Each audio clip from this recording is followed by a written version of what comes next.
Hauketa evaki hake sesi alevesa hono maile kau ayatu ai kono oelo se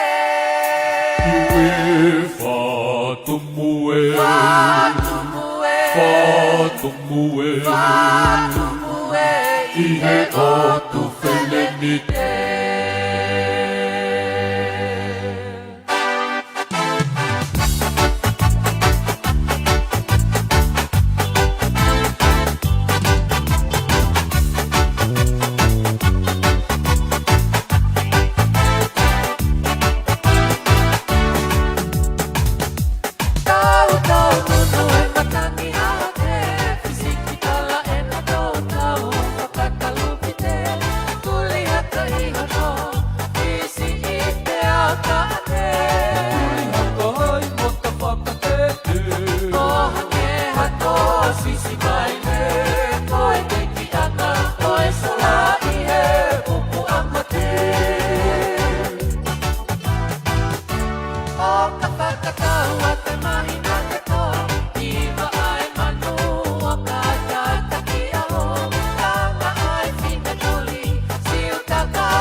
Pea ku tau kau whakataha toi pe i he houa koe ni. I he polo kalama mo e oau makehe ku tau kau whakataha ai. Pea mo e kāinga koe ni o e whunga laurea. Me i he tuariku. I he halariku ka koe kāinga ia o e kolo koe ni ko whaatumu. Koe kātoanga pea mo e oau o ku tau kau whakataha toi he houani. Ko hono whakatapu ia mono tāpua ki o he ngahi ngau e whakalakalaka i he tawhaki ko ia o hono tokanga kina o e ako i he whonuani. Ai e kono tāpua ki ia o e loki ako fo'ou ko whakakakato kai pehe foki ki hono maka whakamanatu pea mo hono fuka o ku amanaki pea mo tunga fuka fo'ou o e ako anga. Ai au ko kau katoa ia no tāpua ki i mono whailonga i ko ia i he houa koe ni. Pea kau ai whoki ai pea mo hono whakanofo e kau matāpure. E ko hui whoki ko au ai ako anga pe kona e GPS a tuariku o Pilorevu. Ka koe taimini ko GMS a tuariku o Pilorevu. Ko hui ko kau ia i he ngahi polokalama whakalakalaka ko ia o e ako he whonuani. O au ki he ako loto. Ai au ki heni e Form 1. Pea koe kamata i e Form 1 i he tauni. Pea e toki kamata lewa e Form 2 i he tau fo'ou i he tau wanoa uatolu. Ai a koe ngahi makamaire ko au sia e he whunga laurea. Ko tau au mai ai ki he ahoni. Pea moe lautohi koe ni pea koe ako loto ai tuariku o Pilorevu. I he houa koe ni. Ai koe taimini ku lotonga whakaverevela pe. A hono DJ ngahi whae. Unau mawhana he houani. Ko i he ni whoki pia mo e whakawhe. Whakalanglangi koe au polo kalama o ku tau kau whakataha tuai i he houani. Ka koe tahaia o e kau tangata i whanua pe o whaatumu. Ko e sinilau tau mo ua. Ko e pataloni fokia o e ako tutuku koe ni o e tuariku o Pilorevu. O kuheni foki pia mo e tangata i whaifekau ko siare uia. Kene whakakakato atu e ngahi o wau o e honolotu i mono tāpua ki i koia. O e o wau mo e katoanga koe ni o kutau iai i he lolotongani. Kai pe foki he pure ako o e ako anga he taimini ko ana manu moala. Mo ne kau whai ako. O pepehe foki ki he whanau ako koia. O e tuariku o Pilorevu. Kamata pe foki a e whanau ako. Mei he whanau o e ako toka mua. O lere ai pe ai o au ki he Form 1. Hange koia. O ku wau koe ki he tauni. O ku wau ki he kalasi ko e Form 1. Ko e whakawhe hange koe nau lawe ki ai, ko e Patalonia ako tutu, ko e tuariko Pilorevu, o sinilau tau mo ua, e whoke whaiwhekau, siare uia, o kuna iheni ke whakalanglangi mo whakakato e polokalama, pehe ki he tau whanau ako, hange koe nau lawe ki ai kosi, ofi hake pehe te au tupu e whanau ako, kamata mehe ako toka mua, alo e peo ao en ki he Form 1 ni he tauni, pea tok Form 2 rewa ki he tau fo'ona. Ka koe houani ia. Whakaverevela ai e ngahi whae nau fia. Ko hui koe makamaire mahu inga koe ni ku tau iai. E teo hono whailonga i o e kakato e loki ako. Koe ngahi aho pe koe ni ku tau situ a mei ai kai ke fufuoloa mei heni. Na e whakakakato mo hono whakalelei. Au e ngahi loki ako motu a pe na i heni. Ka koe ni ko e whakalahi e nia. I he ngahi loki ako koe ni o e tuariku o Pilorevu. O kutawa o koe ki ai he taimini. Tau pepe ko loki ako ni o e Form 1. O ku whailonga i koe ni tau kau whakataha toai i he houa koe ni. Pea ko e toe peni ke kamata e tau polokalama. O ki ai pe e tau MC ko e whakatau ke ia e tau polokalama. E whakakakato atu ia e Samsoni nau whahu. Aia ko e tokotaha ia mei e whakate whito e ngahi whamatala e hoko atu i he whamafola koe ni ku tau kau whakataha i koe o wau e urakamata ki o wau e o e hono whailonga i koia o e tunga fuka. O ko e tunga fuka fo ou. Aia ko osi whakakakato hono ngāhi. Tu whakataha pe ki ai mo hono maka. I heni, i he ngahi lo kia ko fo ou ko ni ko whai a hono whailonga i koia i he ahoni. Ko e kamata koia e polo kalama e whai ai hono lotu tāpua ki i. O e tunga fuka, pe pe foki ki he whare ako fo ou. E whakakato pe fokia e he whaiwhekau siare uia. E toki hoka ture vai ki hono tatala o e ufi o e maka. O e maka whakamanatu e whai ia e pataloni o ako tutuku e sinlau tau moua. Pea mohono fusi o e fuka, kono uraki fuafua fusi e fuka he tunga fuka fōu ko ni o e tuariko pilo revu. E whai he mata pure lahi tangata ko Sione Lampeti. Ai ko e owa uia. O e tunga fuka pea mo e maka whamanatu ko ia. O e maka maire ko inu ko tau kau whakataha tuai i he houani. E tok hoka turewa ki he owa hono wā ko e loki a ko ia. O e tunga ko ia. Ka koe tau MCN. Ore pe mua ke tau kamat. Ko lak whakatapu ke o tua ku awhio i o tau lotolotong.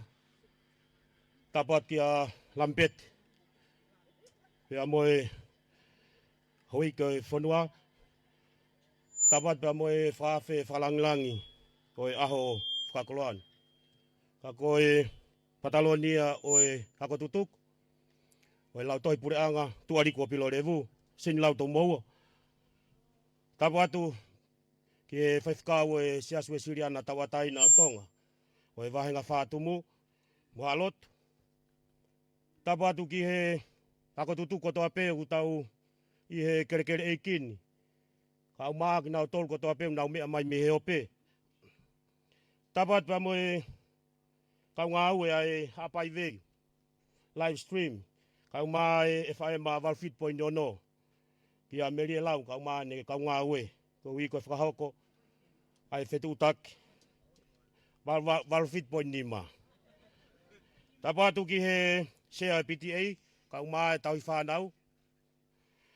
Tapat ke pure ako kau umaa kau whai ako. Kau umaa e toenga e whanau ako. Ko kore ke u hufanga tu hangahi. Tala whakatapu kakato kai ke kakato me muan. Ka ta muau ke whakahoko ko atu. Whai ono whakatau kei. O tau polo kalama. Malari aho whakoloan. Ke mea lelei pe ki he tau polo kalama. Ko ena ua stufat. Ko ngalalahi e ua e tau polo kalama i ahon. Ko e uluaki. Whahako atu e whaifkau. Ko e siasi wesiriana tau ataina tonga. Ko e wahenga whātumu. Hono lotu.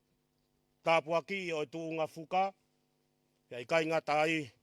Pea moe loki ako whoou. Ko ofa mai aki i he ako tutuku. Ko iko tau whanau ako form 1 ka umai form 2. Pea ko hono konga hono wā. Ke mea i whope ke polo kalama. Ke tau toi whoki mai peki heni. Ko hui ke whai hono whakanof. Ai kau pai o nia. Form 1 ka koe kau mata apure. O e ako lotoloto. Tua riko pilo revu. He kai te toi whakaloloa. Ko whawhen ke whai whekau gene mea mai. O whakahoko atu. Ai kamata anga whi angani. Lewe malanga tatau atu.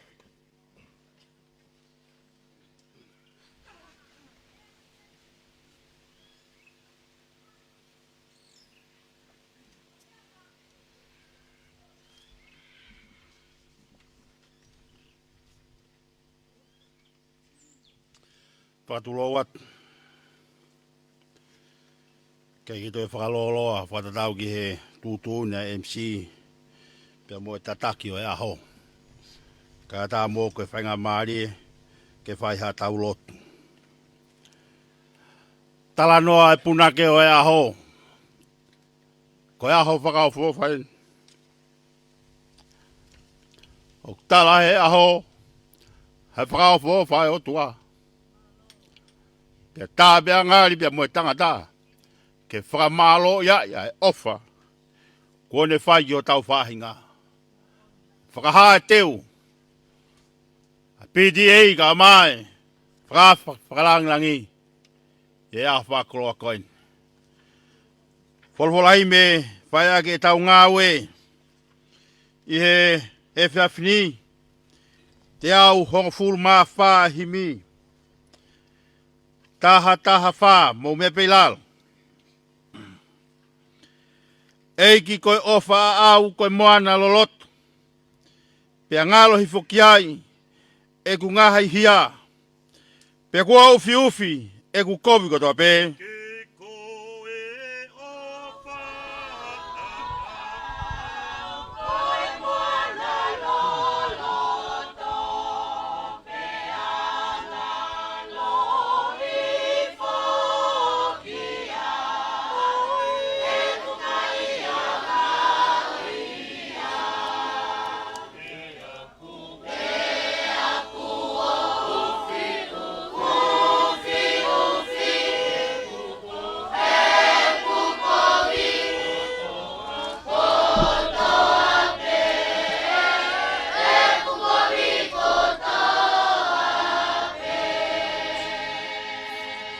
Ni mai ko ngā, ka pau e ngalo hi whau, i e ngāhi peau lahi.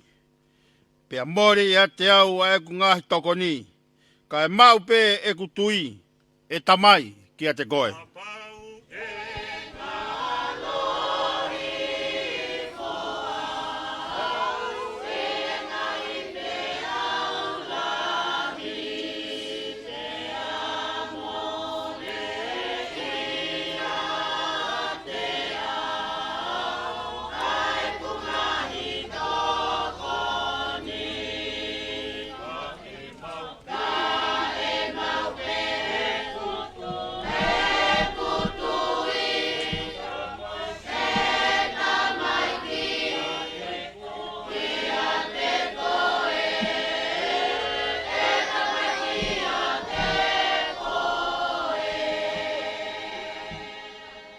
Ves whakausi, i he vai hoku sino, pea vai mo e loto.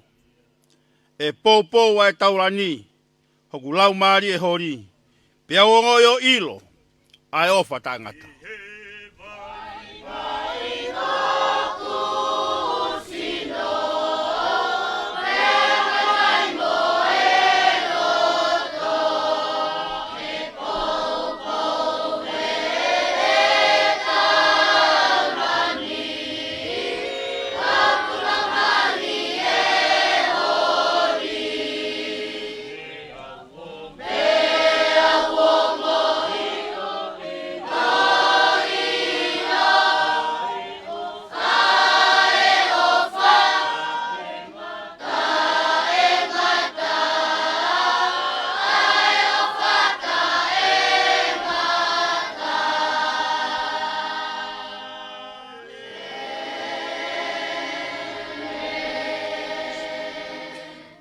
Peke lawa e wholofola koeni, ke whakamahui ngā ki ai mamafa, ai ngā weanga e honi.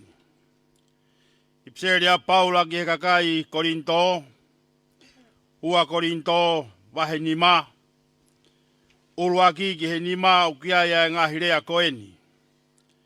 Io, neongo e veteki, ho mau nofoanga whakamamani, aia koe te niti pē. Ka aku mau ilo ko iai i he langi, ha mau whare langa e he otua. Koe nofo anga na e kai ngāhu he nima. Koe mea tae ngata. Seuke, lotonga e mau i he tēni tini, o ku mau maapu hoi, he mau hori, ke ai mei tua ho mau whare, tonu mei langi. He ka ilo ki taua, ko pautokua, ko ta iai, o i kai te ta tere fua. Io, ko ki mau toru, o ku ihe tēni tini, o ku mau maapu hoi, ihe mau mawhasia. Ko e mea hi kai te mau loto, ke to'o ia, ka ke omi ai taha, o ai meitua, ko uhi, ke whetongi hifo, ai mea mateni i he mo ui. Pea ko eni, ko ia na ane whai ho mau teu, ki he mea ko ia, ko e otua. Mo ne tuku mai, hono mea whakaamanaki, koe lau marie e meni. Ki tau lot. Ko si hova sa paoti ai a Fiona. Koe na whakatupu ai langi mo mamani. O whakatatau ki ho whinangalo. Pia hiria na ke a whio ki ai kua lelei. Lelei ko ia ku kei tu o au ki a honi. O te ki ai liliu. O ku kei lelei pe. Ai whakatupu ai a Fiona. Nai kai hataha e ilo ki ai. He ku tau mama o atu. Mo tā maha kure ai poto. Mo e mafi ai a Fiona. Koe a Fiona pe na e tō. Mo tanu. Hono ngahi pou. Ko koe ai pe na e fua. Ai feitu ke whalo ki ai. Ai ngahi ka wha. Ko koe na e keri ai potu. Ke velo ki ai ai ngahi te fito. Ko koe be. Na e whakatoka. Ai ngahi makaturi ki. Pea whola hai hono ato. Koe vai lere. Moe mama. Takamilo. Ko koe pe na e wahe. Ai aho pea moe po. Ai tahi. Moe moa. He ko hai. Koa e lau ngā poto. Ki a Fiona. E lawa e taha. Ke whauha whai tau. Pe ko hawasi. Ki he uha moe la a. Ko koe pe na e whakateunga. Ai baba. Aki hono nau. Te aku kei mautangi a hono malohi. O au ki a honi. Pe pehe ai pe. O lau i kuonga. He kua whe paki koa.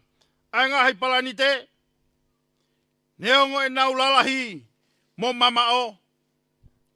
Finangalo pea si hova. Ke whakauri. He ngahi kalawi te. Mo mama hala. O ngahi sotia ka mo otu ne pula. Ko koe na ke whakahino ai langa. Ai a ke kia noa. Mo tāpan kare. Ki he kau taula eki. Ko e tempare o Jerusalema. Ko koe ia na e fua. Mo whakahoko. Hono ngahi sempa. Mo e whare hala. Ko koe ai pe ia na ke omi ai maka lau i kuonga. Ke langa ia siasi. Pea tua ia tui ki a Fiona. Koe langa e tangata. Koe mea pe popo. Mo vete ngofua. Tau mai a koha nau langa. O kulau i kuonga. Pea koe whai behe nima. O ku vai. Mo ve halaki. Ka koe langa a Fiona ku tūlo aia. Pea tupua. He koe tau kupu pea a Fiona. O ku whakatutu. Pe hono mea kotoa. Nei ke mau loto ai pe. Ke whai e mau langa mei loto. Pea mau to e tangi pe. Ke langa e Fiona mei tua. Ke malui e mau langa. Hange koe whola e aho ni. Pea koe mau lotu ia. E o tua mafi. Mau kau whataha pe mo e tau alo. E whatu same. Kai langa e si hova e whare. Koe ongo sia e kau langa. Koe kula noa pe. Koe tāpua ki a honi. He nā tau langa mo koe. Nā tau top. Pe mo e Fiona. Pea kua ka kato e whatongi a langa. Ka koe mau kore ke tāpua ki mai e whareni. Pea ke whakamonu ia mai. Koe nia ki tēniti whakataimi. Ke mau wa ia poto. Moe ngahi koloa. Na e whinangalo a Fiona. Ki he mo i tangata. Tu ke hoko e whareni. Koe wharea ke lalanga i haki mama. Ke ne tafunaki halelei. Ma e tau tupu koe. Koe lākanga who'oweni. Koe epoki who'ou. Kua ausia. He api hako. Tuari kua pila revu. Koe fua tai meni kua hoko aia apia koni. Pia moe fom taha. Koe nia ki kakai. Kua nau kamatai. Koe historia ia we kahau. Ki hakakai mate akiri oa. Ke whai ho ngāwe. E si hoa nisi. Ko koe e mau fuka. Koe fuka ui kuna. Koe nia kua whakatuu. E ho fisakalo. O whātumu bea mono whamiri. Ai maka koe ni. Ke fusia e fuka. Ke whakamooni. Pea whakamanatu ke whanau. Koe ni e fuka ui kuna. Ke kei viringi ai pe. Ai kuna kafa. Kua whaihe a Fiona. Ki ho mau ki apia koni. E ki tāpua ki mai a whitakalo. Ka mahono ki whamiri. Pea moe loto au fuato. Ke ua nā hoko. Ai nau ofa. Koha mea noa be. Kai hoko e nau ofa. Kono awea i kuna e a Fiona. He tau tangata. Ki he tau tangata. E ki ma whamai ho mafi. Ki he minista ako. Mohono sipika ki o e visone ai eiki. Ke tūlo ai ilo moe mama. Heki apiako ko tuariku o pilo levu. Whaka mawhana i ho mau loto. Ki he mau ngahi mo ui. Ke mau tokanga. Ki he langa ko ia. Moe langa ko ni. Pe moe langa i he kahau. Tāpua ki mai e whakawhe whakalangilangi o e aho. Ka koe Patalonia.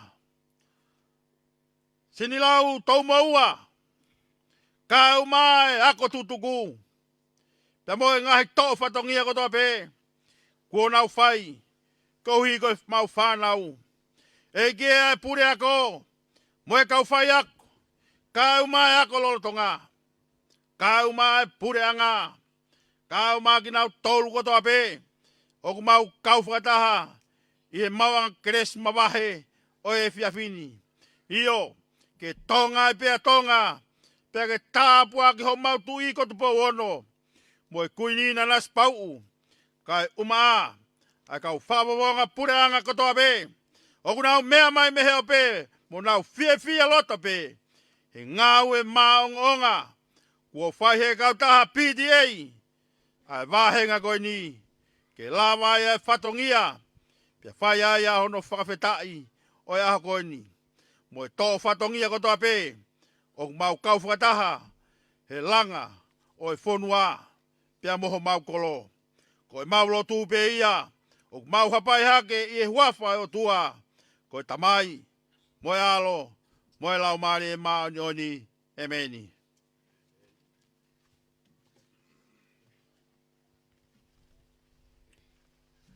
Whamalau atuen ki he whawhikau.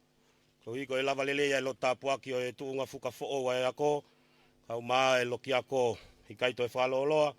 Se tau hoko atu ki he o wau tatala o e maka. Whamanatu e tuunga fuka fo'o koe ni. Iau whawhi he ni a e whawhalanglangi. Ka koe Patalonia ko tutuku. A sini lau tau moua.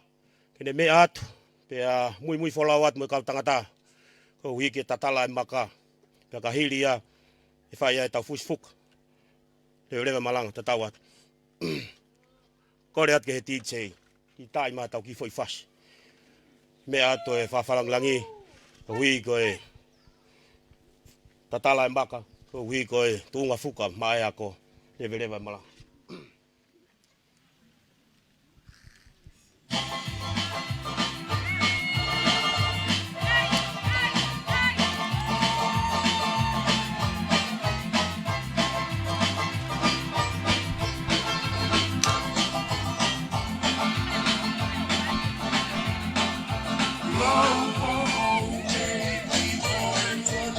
Koia koe konga ia taimini tau kau whataha tuai. Koe whai e o wau koe ni ko whakahoko atu. Oe maka whamanatu ia oe tunga fuka. Pea pehe foki ke loki ako fo'ou. Moe maka maire koni kua usia e tuariku o pilo revu i he houani. Iai be foki ai kufunga foki pea moe ofisa kolo. Pea pehe foki e whaifekau. Langi, ene mea atu o tatala e maka. Pea ka hiria, te tau tok fuka rewa. Koe pui tu ai ngā ue koe nā. Koe tuunga fuka fo owe na e ako. Na e ngau hia i he whanau a Sione. Ka umā naa inu ki haangana. Me funga lau lea. Whanau, ta moe whakamokopuna. O au ki he ope. Kore ate tau paspasi mai.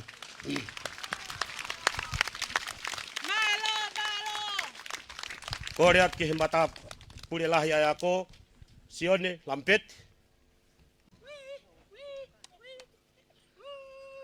Kore at ke tau tu kato ki olu.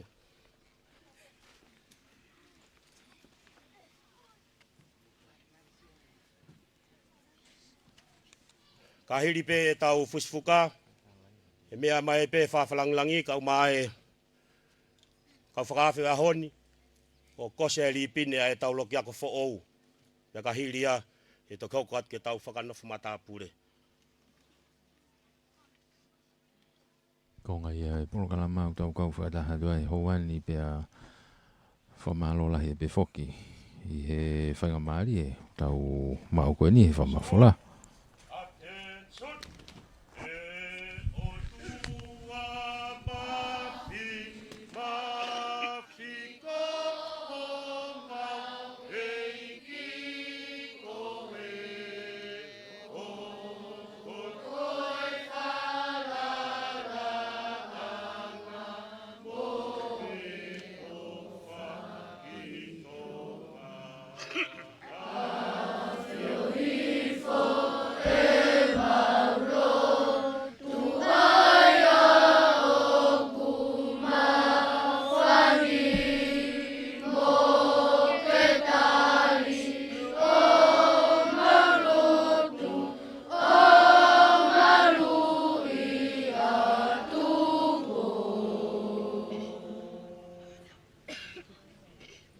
Hibibi! Hibibi! Malo. Kore whainga maari e koe ni. I he whawhalanglangi. Mene me atu o kosia e li pine o e tau loki ako fo ou. Kore at ke TJ. E katakta i mata. Koe lava tuia e konga uluaki o wau o kutau kau whataha tuai e o wani. Bei he tuariko pilo revu mei whatumu funga laurea.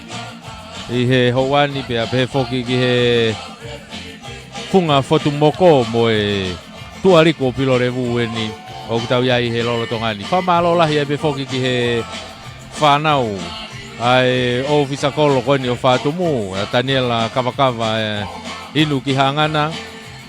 Bei he family mo e makapuna. Bei he otumurina tau tatu fito ki Amerika. Whamalo lahi atu i he Pou ke lava e whamafola tau kau whakataha tuai i he houani. Pe whatawanga pe wau lelei atu pe. Ai ata mo e rea koeni u tau kau whakataha ai. I he family pia mo e kainga kotoa pe o e funga laurea meha tapa pe o e kolo pe. O kumou fia mai me ai. Mau lawe i pe mo fia mai pe me ngai tapa kotoa pe. O e lipine matapahu ki loto o e loki ako fo koeni ku fuaki mai ai ki e matapure lahi fefine ko pasi mata nau fahu ko matapure lahi fefine ia ko na une fai ono foki o ki ke ono whakawa o e matapa Malo. foki o matapa o e ki ke matapa ko ni ko whakawa matapa e whakalangi be ko ni ko fai ahono ahi ko ia ki loto hiri pe e hoka toai pe ai tau whakanofo matapure. Kore at peke he i tei tata mai pe tau fas. Lolo tonga ko ia whai hono ahia ai ngawe lah ko tau ikuna. Oi, hage pe mo mea mai ki ai, ka pau mo mea mai he tau live stream ko e loki ako, hage ko ia ko Ko ngahi loki ako lahi ku langa ke fonga tatau pe. Ko foi loki ako e taha ka oku iai hono petition pe kono foi matapa I loto unge vai wa e ongo loki ako ke ua.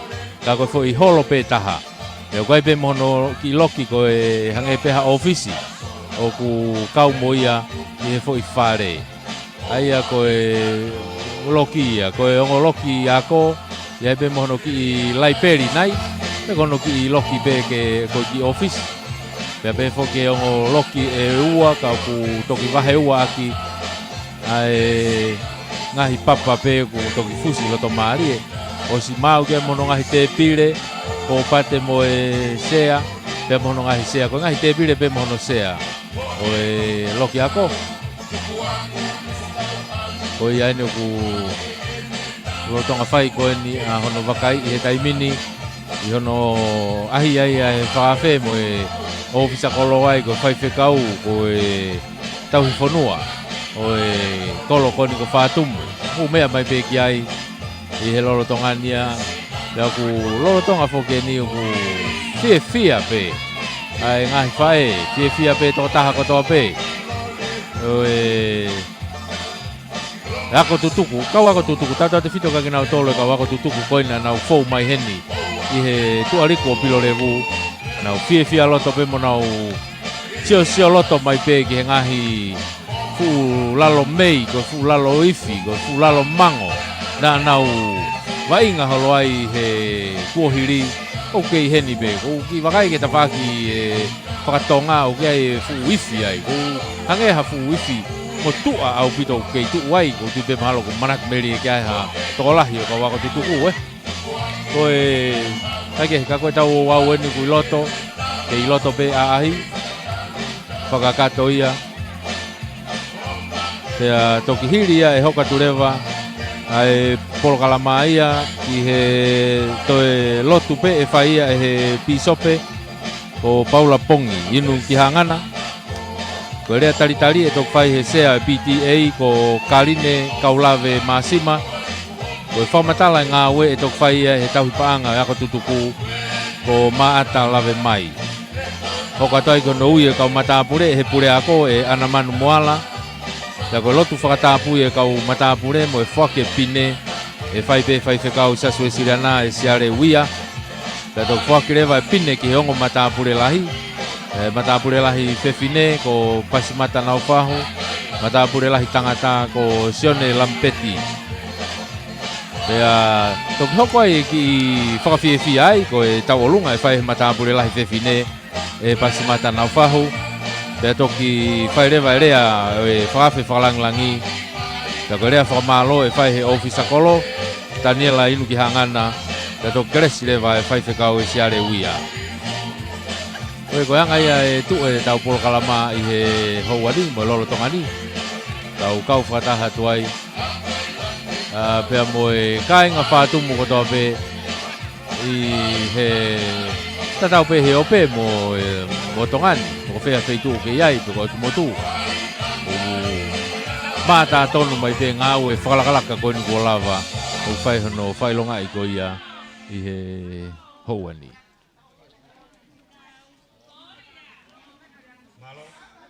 Pamalo atu en ki he whawhalanglangi, kau mai takatai whaiwhikau. He ki he tongo ofisa kolo. Kau I ko e whamonu e ngā ue ko ikuna, mo e ngā ue lahi. Ko whakahoko e ako tutuku mai ako loro tonga. Kau kore atau ki paspasi I mua.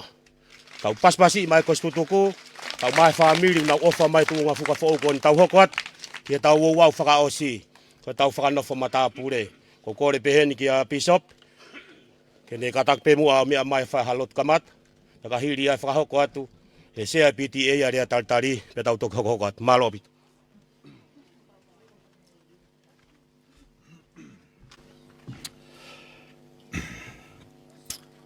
O tua mafi, ki mau tamei whaiwaina whiona, ke hangai whafonga hifo, mi ho a whionga maa mo maa ni, mau tōnga konga ho whanau. Mau honga ia, lawa ke whakalao na tula, lawa ke mau whakatahataha mai ki Kele eiki koni GPS a tualiku ke whakahoko no tāpua ki o loki ako e lava ke whai hawhi lau lau ma plani ngā ue ka ko lava i. Mau i hen he hoa tā whawawhakoni ki ono pātolo ake pe o e poto whakata mai ki ono la ngāke o e ako i he koloko i niko whātumu. Mau fie ko lava ke hanga mai lau mari to tonu. Lau mari lelei ke kamata ake mau Polokalama o e ahoni. Mau honga ia ko kau whaiako lelei. Ko nau palani ha asenita. Ke lava ke Polokalama i ake. Ai palani ngā ue ko lava hanu whako. Ka ki mua ai mau korea lau mari ke ina fwoi e peti ki mau tolo. Mai palani ko hanga mai. Toi mai amui ke kau pe tik mau tolo. Fai tau pe kina ngi mua ki mau tolo. Ke konga whanau ke mau ai pe sina malo, sina moi lelei. Fai tau pe kina whanau ako ke nau mai ta mai poto, iwi kulahi. Ma te ringa fe whanongo ke kau whai ako e ngai tātalai whare mga ako nako toa pe. Fai tau pe kina whawhalangalangi, sin lau pe heke hata klot ko toa pe. Whakhaivi, mata mai, poto, lahi, ke lewa i ake ai tuunga whakaiako i he koloko ni. Whai taupe kina si ngai whae, ngai mātua, tai whanau me kupwhe kaukau ako tau peku mau i hen i he whea whakoloko ni. O mai e pe lau maria lelei, i mau ke ina fo ia e pe, ai toenga ngai Polokalama, a manaki ke mau whahako e aho ni. Pe e lotu, ma ohake e loto tui, pe loto ofa moni wafa suskalaisi. Amen.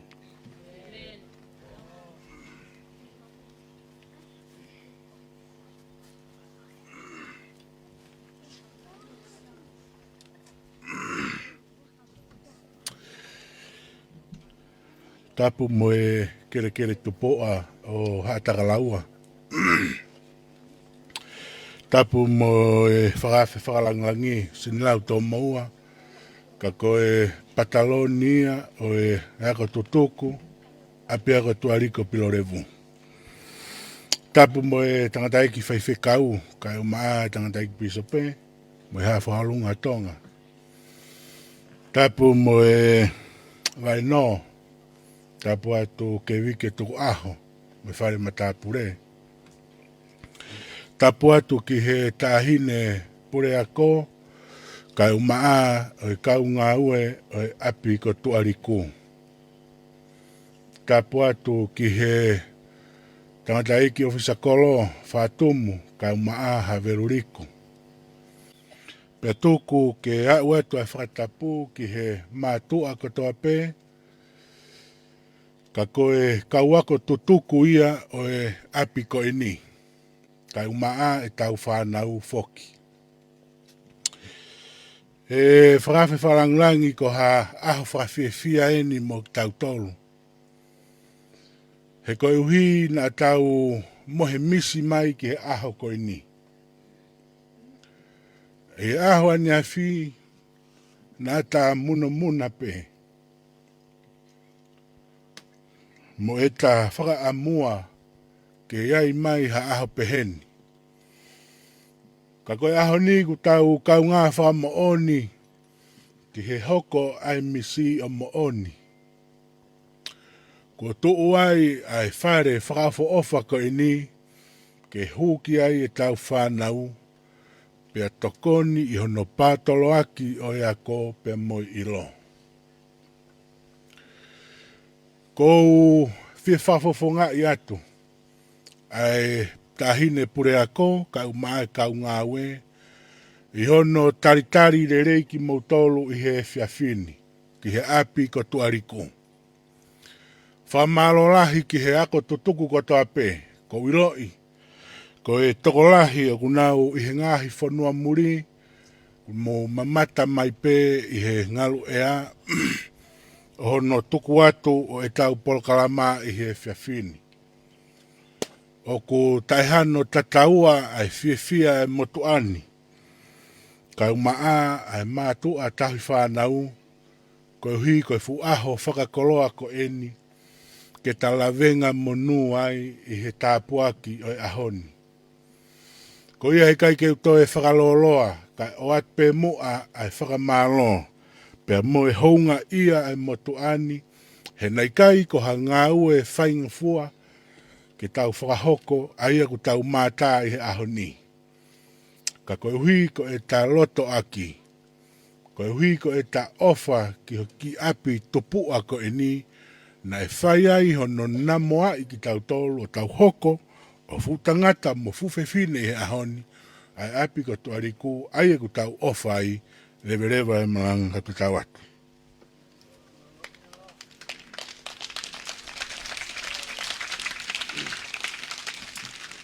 Whamaloa ki he sea o PTA, ko hiko lava lelea e lea talitari.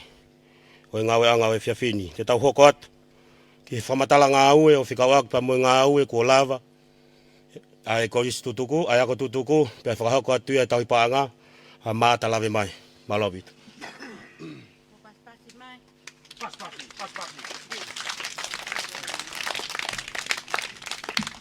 Kole keu, ho whanga pe mua I he ngahi whakatapu ko ose ono a whaki. Ka tā pe mua ki he whinimotu ani ki atu ai whamatala ngā aue whikau aki pia moe aho koeni. Hako tutuku ka uma ai pataloni whai whikau hongo ofisa kolo. Ko e tau whamatala ngā aue e ka mataanga ngā aue koeni na whahoko ia I November. Pea nei omi ki ai mahina e tolu. Pea koe uhi koe ngahi whaingata na tau whipaki mo ia nei kai puli. Nei hokai ai ngahi toloi ngā aue me ngahi fuawhatongia ko ia. Pea toki kanai os kamata pea ai ngā aue. Ie sino isilini nei kamata aki, nei tānaki, ke kamata ka ngā aue koe ni. Koe paanga tolu kilu maa waafe, huangiau ni mangofulu maa tolu sente hiva nima. Ie ngawe kon ke whale ako, ko se niti na e ngawe aki estimeti, mohono ngawe aki na ihe wa kilu tolumano valuafe maua. Ai se niti ko ini. Ate whamalo ke he kautaha langana nau whakahoko e ngawe ko ini.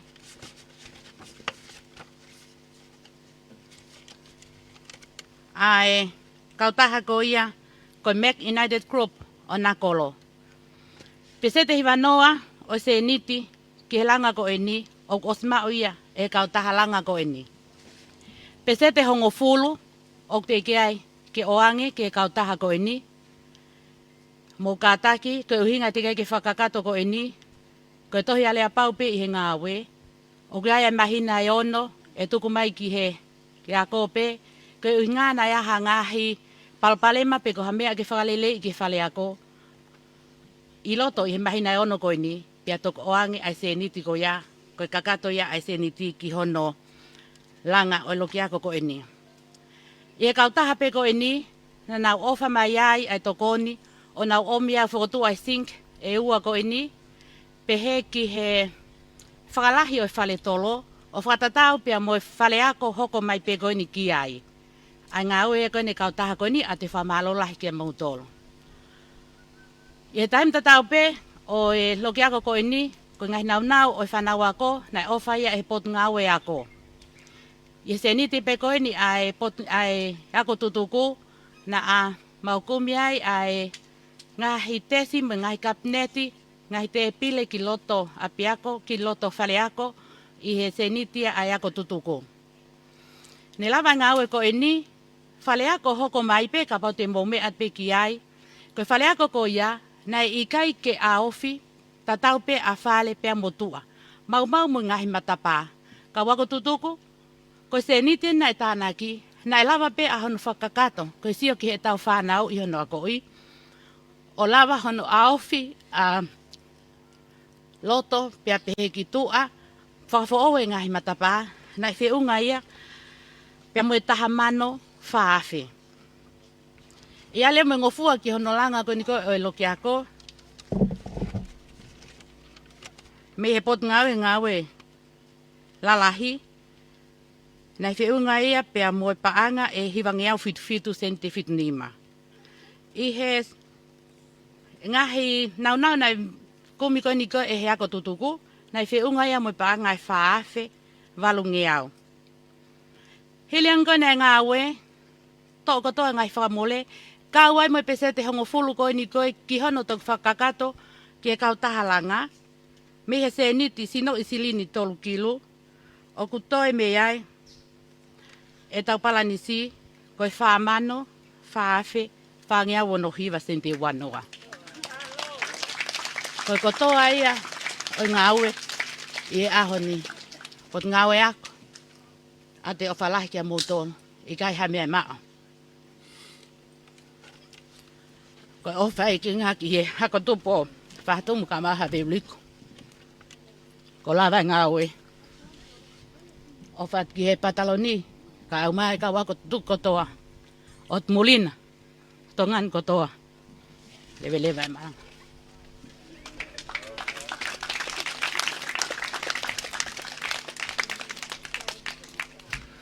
Korea tau toi ai maha ki pas, mai tau tau paanga. Malo kei toi lahi pe tau paanga. Korea ke tau hoko atu, ki he Korea pe ke kau mata apure, ke katak ka mou mea mai ki moani.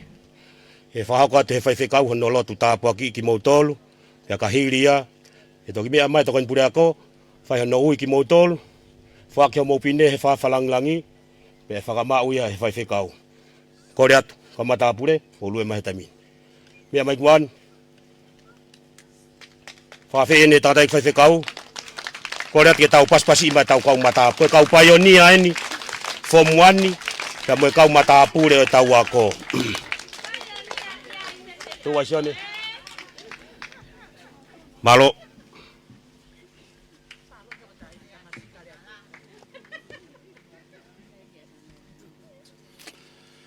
Malo pito.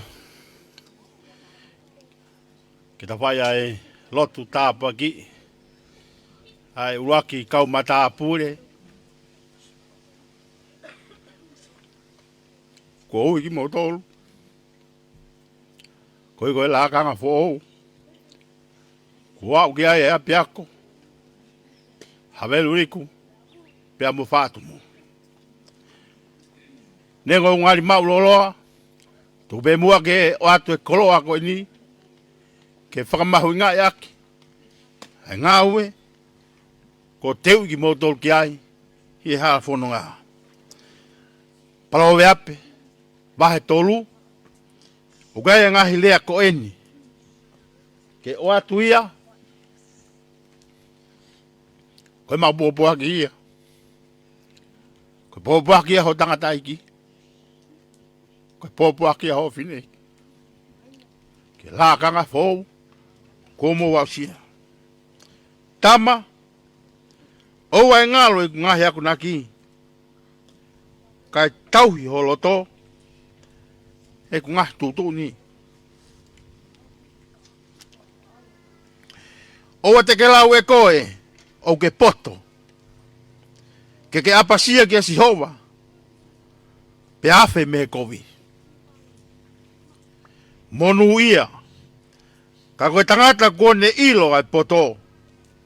Moe tangata kone mau ai mawhai ke ilo. O toa mafi. Tadau moe hae mau fia. Mau whakaha iat. Koe langi moe kolori a fior. Ko mau mamatai. He hoa whakakoloa koe. Koe tāpua ki a fiona. Ko lawenga monu ai singahi. Mātua. Ko mau te fua. Ihe apiako koe. Ke whakailongai. Kamataanga, o Form 1, a haveluriku, kau maa whātumu. Ka koe ni a kau tangata, mo e kau whewhine, kua whiri ki nau tolu. Ke nau hoko ko kau matapure. Ke nau hoko ko kau tāsi pinga lelei. Ke nau hoko ko kau whaiwhatongia. Ke nau tokoni ofi. Ke kau whaiako. Ko whai honau te ui. Ko nau whakahino hino e. Tauhi ai poto, pia moe ilo. Apasia kia Sihova. Ko apasia kia Sihova. Tene hanga whakalato. Mo whakaai. Homo ngahi whie mau. Tauhi ngahi fua e lau maari e mao nyoni. Ko ia ngahi teunga. Tene hanga whakatutu ki mau tolu. Ke lere ngā holo. Ai ngā ue kua ui ki mau tolu ki ai. Teu ia ki mau tolu ai ofa. Teu ia ki mau tolu ai merino. Teu ia ki mau tolu ai whakataki. Pe teu ia ki mau tolu ai whakamore more. Ke mau hoko. Ka kau tāsi pinga lelei. Ki he toe ngā kalasi. E ke whakamonu ia maya. Pea ke tāpe kina maya. Ai tōnga tāmayo eiki.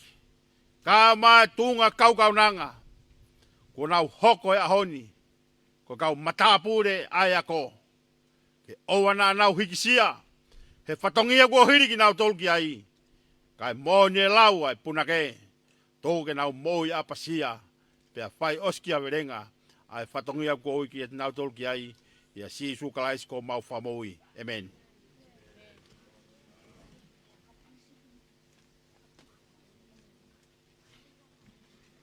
Ko kore heni ke hufa ngai whakatapu. Kai ata ke ui atu e longai whanau koen ko whiri ki nau tolu. Ke nau hoko koe kau matapu reo ki api akoni. Aki mui au tomu akore heni ki he whawhalanglangi. Ke kātaki mua ka ke whoaki ange ai pine o longai whanau ni. Koe matapu re lahi tangata. Sione lampeti mi whatumu.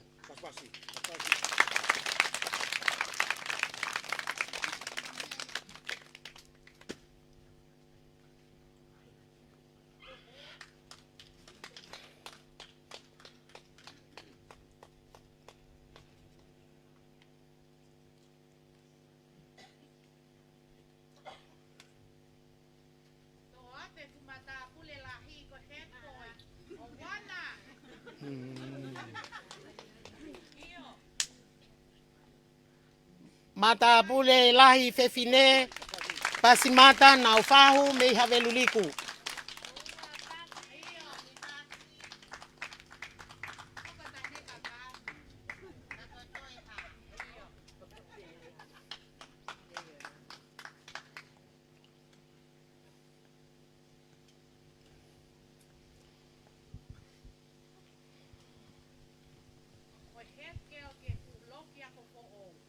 Hoko fokikovi me vaiola pulu me haveluliku.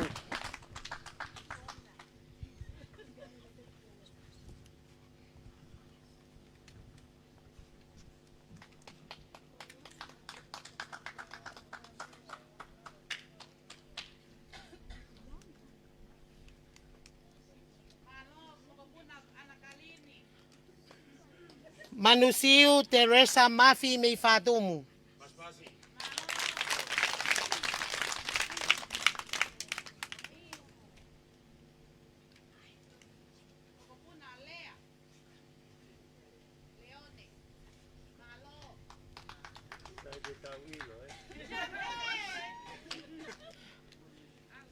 Bele tonga fau me fatumu.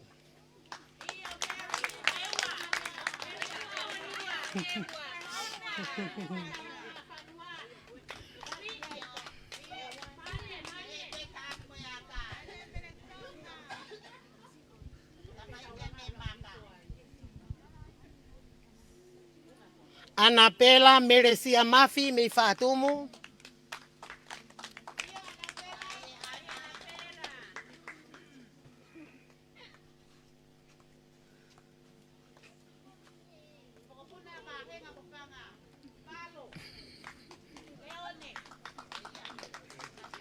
Aivi mila tauna holo me haveluliku.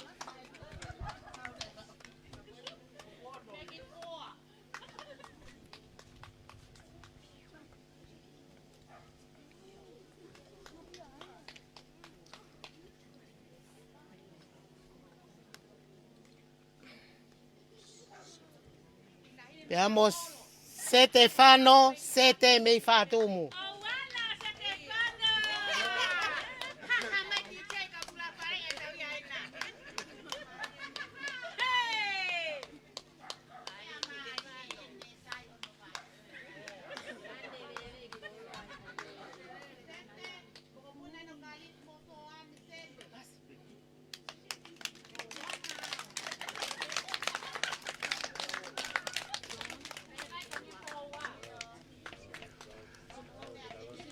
Malo, teu, puno. Pamalo atu he niki he whawhalangi ka mai tangata i whewhkau. Ko i koe lava no whuaki ka mona whamau e pine kau matapure paionia. A e akolotoloto tuariko pilorevu. I he whainga maari e koe ni, te tau hoko atu ki he whakamei te peta. Me i he whawhawhanga i mai he matapure lahi whewhine pasumata nau wha. Ha whoi tau olunga. Pea ka hiri e tau olunga, e whawhei hena e whawhalangi, e toha koloa o e aho whakakoloani. Pea ka hiri a e whahoko atu, e ofisa kolo o whaatumu, harea whakamalo. E hiri a e whakamalo, e hoko mai re vai a e ki ngā ue koeni, a e ofisa kolo o whaatumu ka uma e whanau whamopuna o inu pea mo naa inu ki hangana. Ko i ke whakakakato ke whawhalangi pia tau tōku keresi. Ko kore atu, i he whainga maari e koe ni. Kore atu ki he matapure lahi whewhine o iako, ke ne mea mai ki muani. Whahoko pia tau ki whakamei te nou pia ta. Pia ka hiri a. E tongi mea hake whawhalangi o toha tau koloa. Whakakoloa ngā ue mahu inga ko tau hikuna hei ahoni. Malo pito.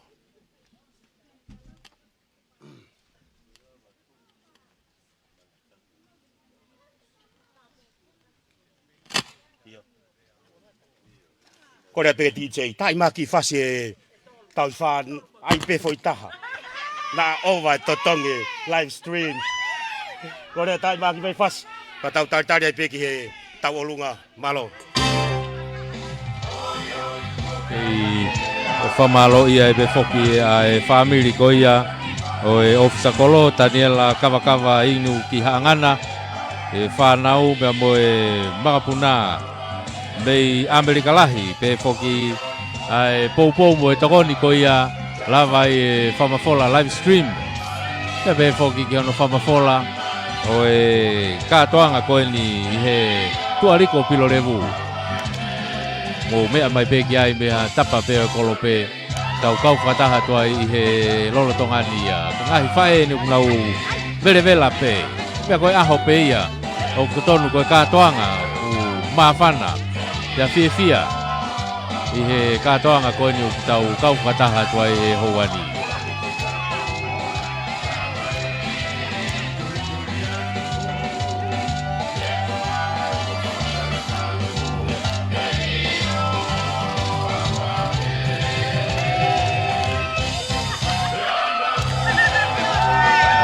Hange pe foko ia koe ako koe ni o e tuariku o pilorevu ako mai kai a whaatumu pe foki ki haveluriku pe koe pe mo e konga o ku nau kau mai me ai mei lavenga tonga nau toe kau mai ki ai pe moha ngai kolo pe i heni talu me he ono fotu he tau tahiwa ni maono tau tahiwa ni maono na fotu ai ai lautohini pe a koe ni ko tawa o mai ni ke wafe uo wa o e maka mai le ia o e fotu o e form 1 ko wano uo wa ia pe ko e tau ka hau fotu tu ki ai ko form 2 ia e au ki ai e ko hi ko au ia ke tunga ko ia ko ako loto kai ke ako lauto hisi ko ako loto he taimini ai tu ariku o pilorevu pe ko fia ai taha ko toa peu kai ni kaunga ki ai. Hange koia koe family koia pe moe makapuna o sione mona ai inu ki hangana. Ta hiri ni ku ai ai hange ka teo ko ha unga nai pe ko ha whakakoloa koia e whai aki ai ki o wau e hoko atu ki ai e tok whakamatala pe me he tau MC o e aho.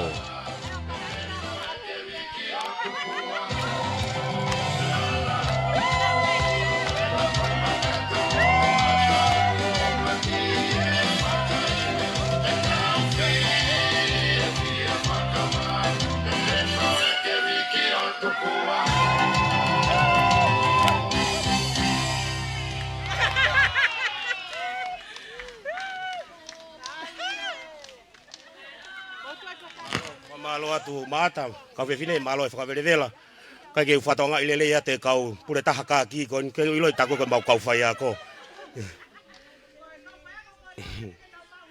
Ko e whamete no e aho, ko e mata pure lahi fine ia pas mata nau wha. Whao tu peha ki whamete taha, peka hiri ia, tau tau kolo me whawhalangi. Teo teo, punou, malo. Mari mari, o tu mui.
Pamaloa te lava tau olunga whakameite a honi. Kore peheni ke whaklangi, ke ne mea mai o toa tau koloa. Ko hui ko e ngawe lahi ko tau ikuna i a honi. Maloa pito.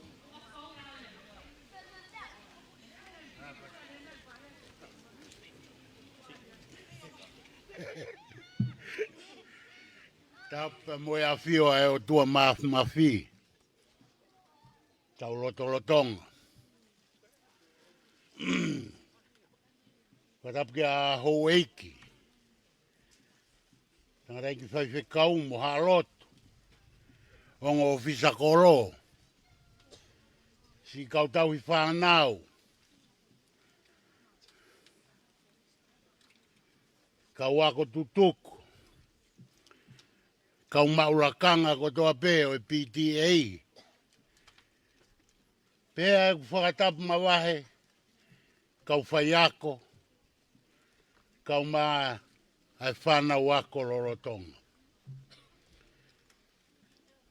Hange ko ngā hirea kua osi.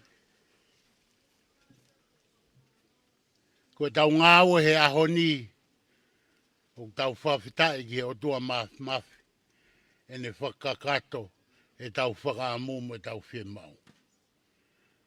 Pea neongo, nā tau whanonga mai he wā i hala whainga tā. Kai whawhitai.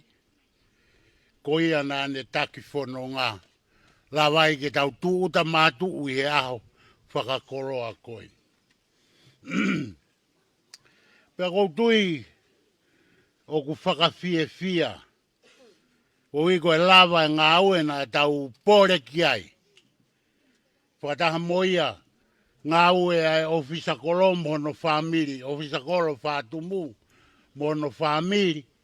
O lava mo e tūnga whuka, hange ko e rea ni nei ke whakamanatu ke ki tau tolu. Ai whonua pe mo e lotu. Atu ai whakamaro lahi. Ki he komiti. Ai koristu tuku. I he ngāwe lahi kua whai. Pea mohono whakapotopotongi. E ki se niti nā tau lawa tāna ki. O se ange kei toepe. Pa koutui. O kui ai pe tau ngāwe o hanga mai. Ke tau wakai ki ai. Monu ia. E tau whanau ako. Ko hui, ko mowala mai ko istutuku, o tau tokoni i he mea ko toape.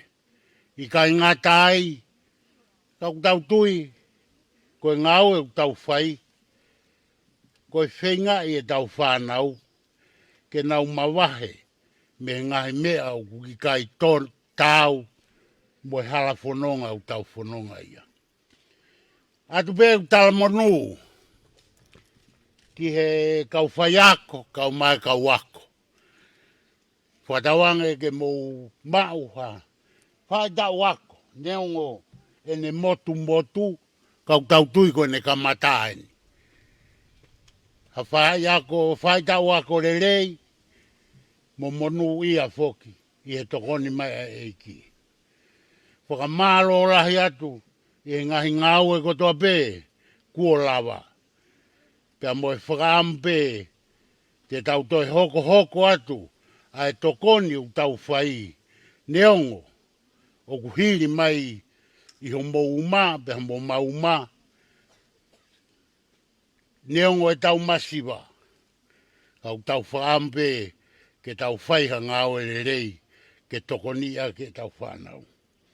Pehe ai fia, roto mawhana, ke whai atu e whakamaroko ia, pe mo e ofa lahi, ia tu ke ki moutolo hono kotoa, lewa e maranga.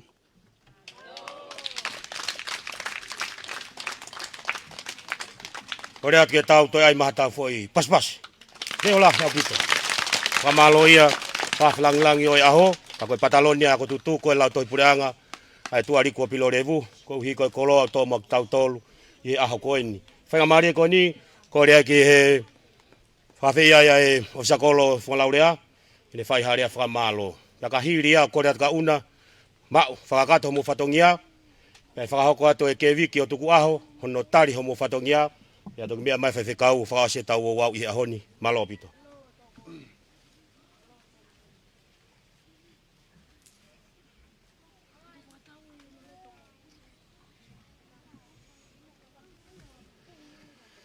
Ado hene whakatapu ki he tamsi ko pirinistungi ko ulo hatakalaua. Hono kere ni ku tau whetau tu i ai, whai whatongi ai. Ado hene whakatapu ki he pataloni. Ngā ue tau sio ki ai ko lawa. Whakatapu hene ki he whai whekau mo alotu. Ado hene ai whakatapu ka ting motol ka atoa. Kau whai aku. Kau tau whanau, mai tau whanau tau i heni, he api, tau ofai ko tuariko pilo revo. Whamalo atu ka moutolo ho moulawa mai, ke whakahoko ho tau whiawhia he sio ke ngau tau lawa. Kaka e atu peha ku ki manatu, ai uhinga na e whai ai ki na fai he Kristu tuku mo pataloni ai whenga ke langa e whare ako. Ana maua mai be pau sio ke ki tuanga fuka. Ko ki tuanga fuka ko e langa i hai tangata e iki. Mahalo tamu koe ako ke iako au ia fo tamu kana ke mana tu e au ka. Whanong be ko e lau ia ko ne ki tuanga fuka. Pau whakau ko hai langa e whare ako fo ka tuku ai ki tuanga fuka. Ko ki tuanga fuka kuri mai ki fo i pamu he tua whare ki ko. Taim ko na hawai go whakau ai e hoko hoa mo e whaamiri ke mau mo whangatu whaafine whakatoko ua ke mau whai haki i ai ngā wen mau hau koe o kamata ki ngā weko hau koe ke taak ke tuanga whukaku hangi ulo ngangana hau loi mata e kusio hivo ke he sima na nau ngā we aki ku popo sima aia kau pepe koe ngata anga be hau nau e anga whakakau mo nau ilo e ka koe sima koe nau hui koe ke le ria tau te au. Pawe guai ai fia la. E pataloni ko lava e tau ngawe la. Pak mahino be foka tau tolu. Ko uhinga ia tau nofo ai o guia ni ko tuari ku tapu. Ko tau tolu tau nofo he tuari ku tapu. Pak pau pe ke tau fai nga nga u e ko toa. O fakata tau nofo he fetu top tap. Adwena fa malo he ni ki he ope. I he Kristu tu ko toa pe. O whalahiat ka motol malo, kwen ko lava e ngā weta, to e ai mo ngā weta hau tau to e hanga atu kai kulahiange. Ko tau i fwea tau mo ui, he mama ko e ni ke tau whai a mea ko wheke wheka, ngā wela la. O whalahiat ka motol malo apito e la ngā we me murina.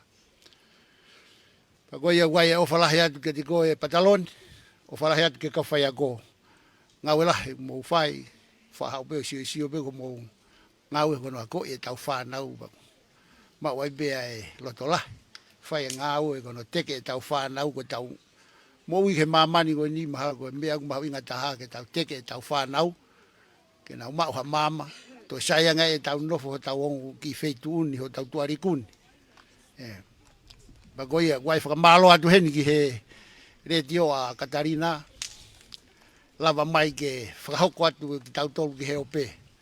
Whakamalo atu heni ki he ki whanau maro bena nau hanga o whinga mai e ai ki reti o koe ni ki hau sio mai ho tau kāinga me he ope ki he tau mea uwhai pako whamalo atu ki a motolu i murina malo e ngawela boe ofu pako e ngatangai e kurea tua o whatu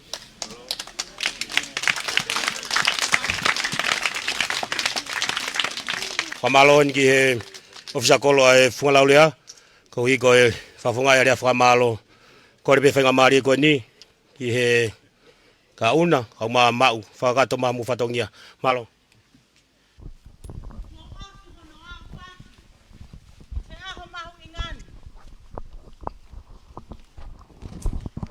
Kai ata mo ok. Oglea masi. Okay. Kai ata mo ko e whainga mali e koeni. Ke u whakakakato atuai. Ai ki whatongia koeni. Ke vi ko tuku aho. Ko le at ke ta ki whakahalaliku pe. He ku honge tangata ke toi whakatū tātu e ku ngā aue. Malo au pito. Koe ahoni. O ku tawhitonga ahonolangi. Pe a ku longo kātoanga. Ai api ko tualiku o pilo levu. Ke viki o tuku aho. Talu ano whakatuu e ampi a koni.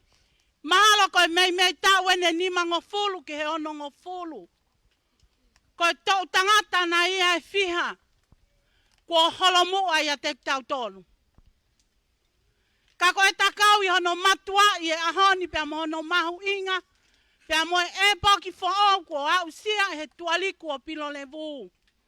E ikai lava ke whakasii ahono mahu inga. He e holo i tau tangata. Ahono teui i he api ako koe ni. Pia koe ahoni. O ku toa pia hokloto i he fia. Talu e teu e ngā ue koe ni. Pia mo e ku lele mai. Ke mea i ke viki o tuku aho. O ku ai e leo hapai veu. O ku ke os mea i pe koe. Ka ko ku ki whakatontonu at peho mau. O ku i kai ko e ku kai mumua. Ka ko e ku tai mua. Hena aku lele mai mei motu. Ko e ku kumi whanua whaou. Ke whakaosi e ki whainga whakaata mai nai whai. Pea lele mai au ia. O whetau raki moi mana ia. Isa. Ho motua o fisa kolo. Pea pehe e au koe mana ia mau whanga e tauranga. Pea i o au ia. He tā koe koe tangata e api ko mata ke he mo funga laurea. Kai kehe na aku tangutu ai pe. He kua mau e te tō mai. Kai kehe. Koe ahoni. O kua fia. He na e kamata ngā ue koe ni. Pea whai pe ku ki whakato tolo. Hanga pe koe a ko mea ake he motua o fisa kolo. Pea uilo ai ta koe tuunga fuka. Koe ngā ue ai tangata eiki ai o fisa kolo. O Kustino inu ki hangana. Pea puna i pe hotolo to e te fia. E te fie tonu mo e te vai haka. Ke whakalelei e ngā ue e tangata eiki. Ke toi whakalelei e tuanga fuka. Pea ai pe mo haki maka whakamanatu. Ke tūloa he kele tualiku o pilo levu. He iro nā mou o whai pea mou manatua. Ai while motua mei motuni. Ke wiki o tuku aho. Koe whawhatunga o whai e ahoni. O ku whau ai loto ia. Pea whaka amu. Kua tupu langi. O pehe ange mai. Kai mea pango. Neango ene masani a hapai. Ka oku hange ko mea. Oku ke mea i. Oku tahi mei he. Pea wota mei he. Pea oku ke pehe ai. Koe haha mea te umo ua. Ke ufotu aki mai hopanga i. Ka koe loto pe kuolahi. He kuofa homo tu ofisa kolo. Pea whai pea e o koko. Moe whanau, moe famili. Moe whanga mako puna o Kustino inu ki hanga nā. Ke toi saupulu e whatongia koe ni. Nai tu me ono a. Pea koe o koko nai whai ku ke mea i pia ke wiki.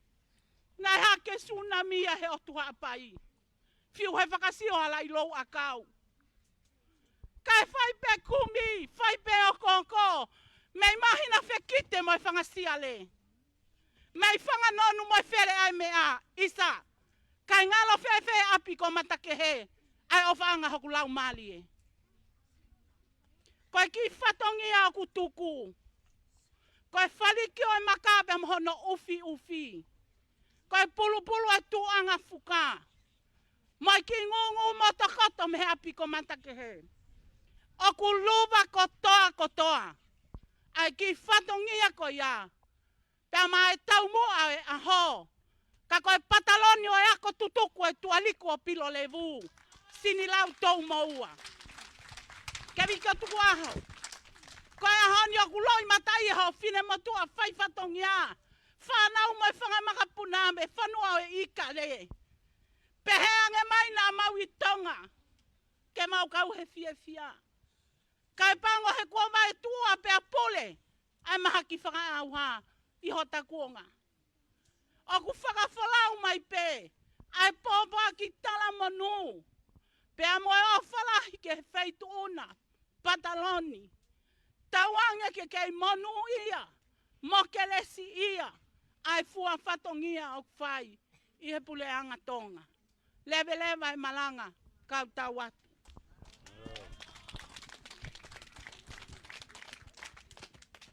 Kore pe ke u whamalu atu.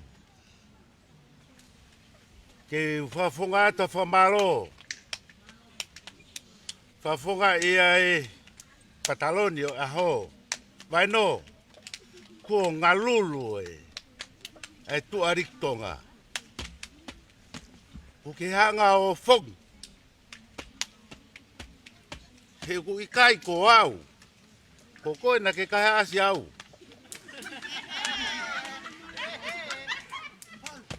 Ia kou ongo i kou lang ia he ahoni. He whai whatongia poto ku ke whakakova no. Mai Pataloni. O iako tutuku e tuariku o pilo revu. Sin lau tō moua. Hikai te utoi whakamata lau ke loloa. Kai a uatu ki he opea e whakamalo. Ki he hoa o fisakoloka mai whanau. Whanga tu whawhine, ka mai whanga toko ua. Ai, ofa tō matakakano, ke nau tongia e ofa na whakahoko e nau tangata i ki, i e kōhiri. Ka mōni bea e, lawe ai, ofisa kolo, tene ai ea sima, ko niko sima ini o Amerikana ni ai. Sima ia ke matolu pe alu ia wau ia tau te au te ke popo ia. Ka koia vai no, ongo i e Pataloni, langi ia lahe ahoni. Na amanaki pe ia koe hau, o whakatapui e he whai whekau, ka tau whai akia. Ka kuke toi ome koe mea, ke ongo i ko mawhasia. Ka fie lau pe, ko ungahe na ke kaiha asi au, ke foi one. Kai ke uofua wai. Ka kua ngoi, ko taimi ku hou ai e funga lau rea, tala ki he tonga mo toke lau, tapo au pito fou mai. He ku lako e pupu mo e bebe. Kai he ahoni, wai no ko langi ia lahi, e whai whatongi a poto, ko ke whai ahoni. Ko tui e kai ke toi whalolo au. He kua mau lolo ai, aho. Ne amanak pete tau whanau no. Whamalo atu ke ngoreti o. Malo. Ko ui he ko mou. He ko mou a ku mohanga tuku atu ki mautolu ke ope. Mo e tonga, mo e toke lau. Ai ngaue maonga kua whakahoko e ahoni. E ako tutuku tu ariko pilo revu, ai whare mo tuunga fuka. Kai tau te whito ko ngau e koe hao mo ia, vai no. Fia lahi, a ke wika tuku ah.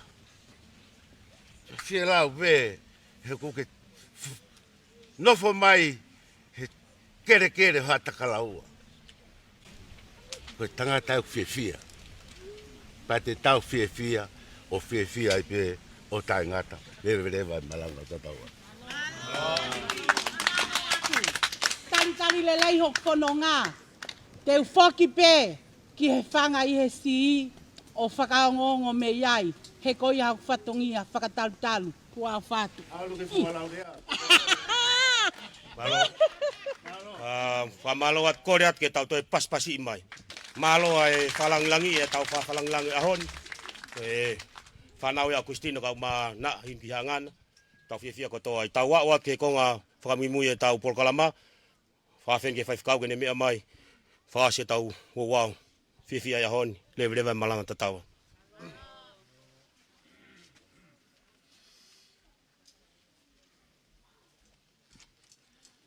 Ke tau lot.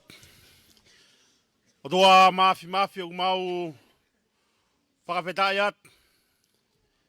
Koe kamataanga katoanga aho koen. Na mauiat ke awhona ke tau kamata mo koe.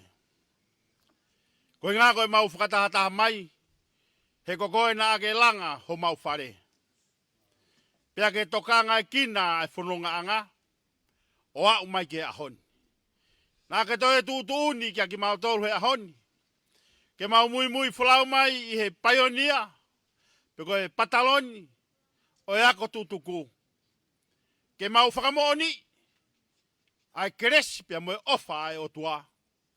Nā ke whaki ke tokotaha ako tūtuku kotoa pe. I tongani. He ope hawhetu pe. Nā iau taki mai ho ofa. Koe ahoni mau kaunga whakamooni.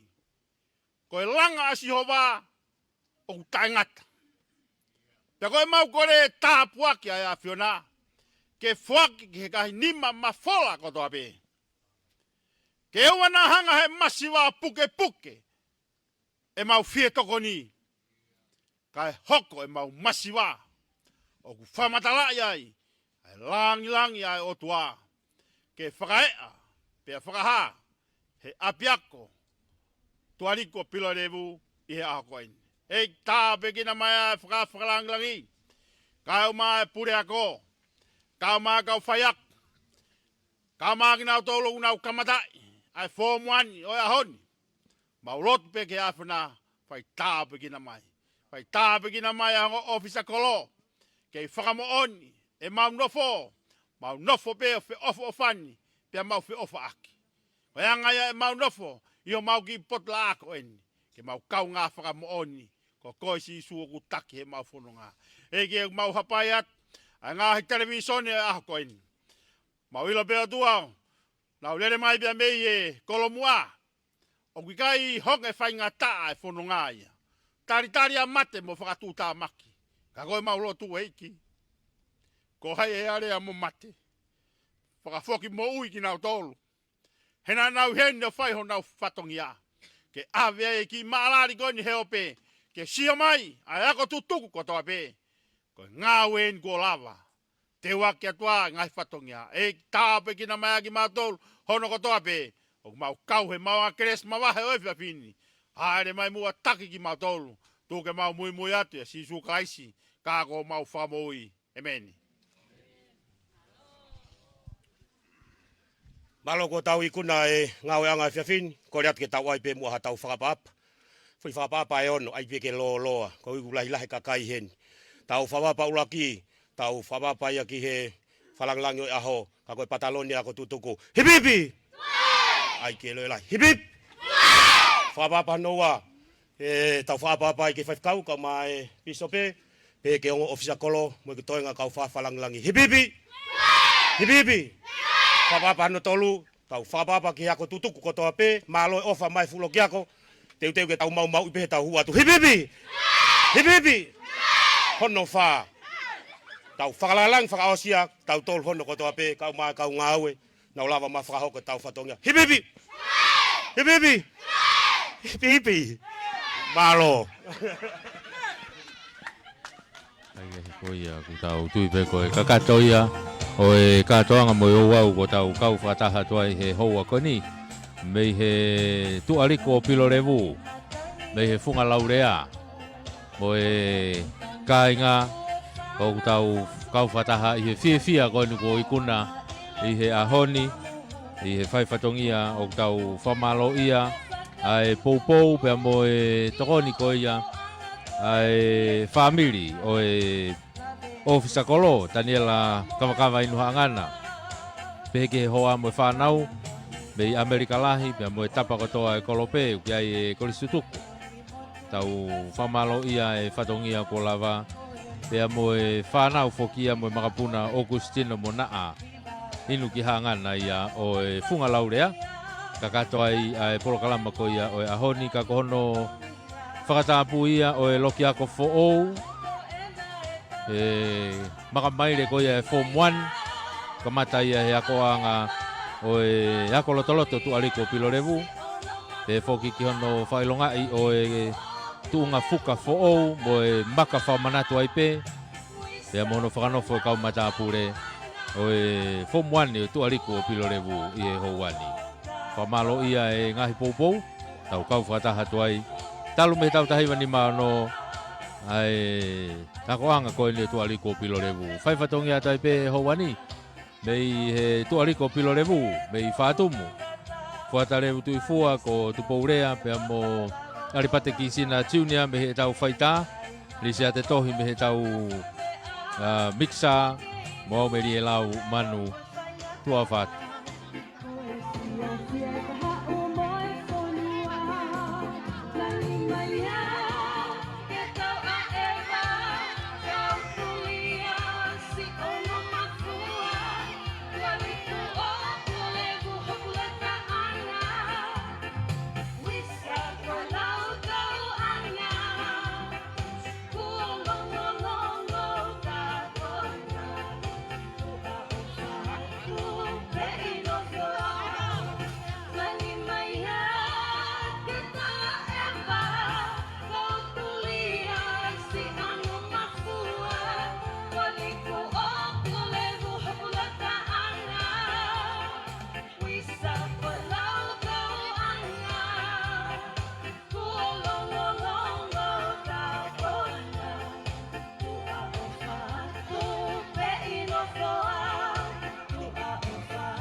Hauketa evaki hake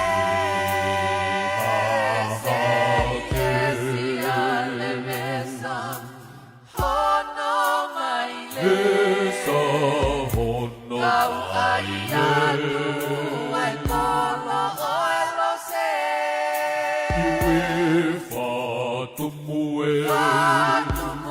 Fatumue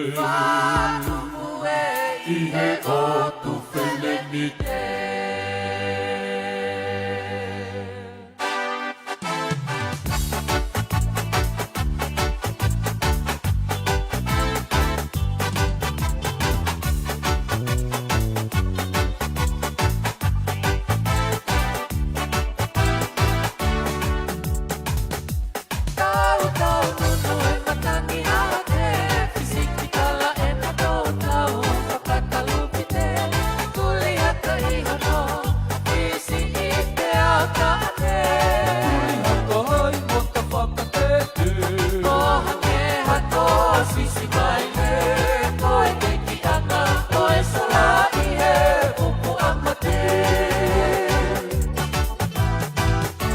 Oh, kakak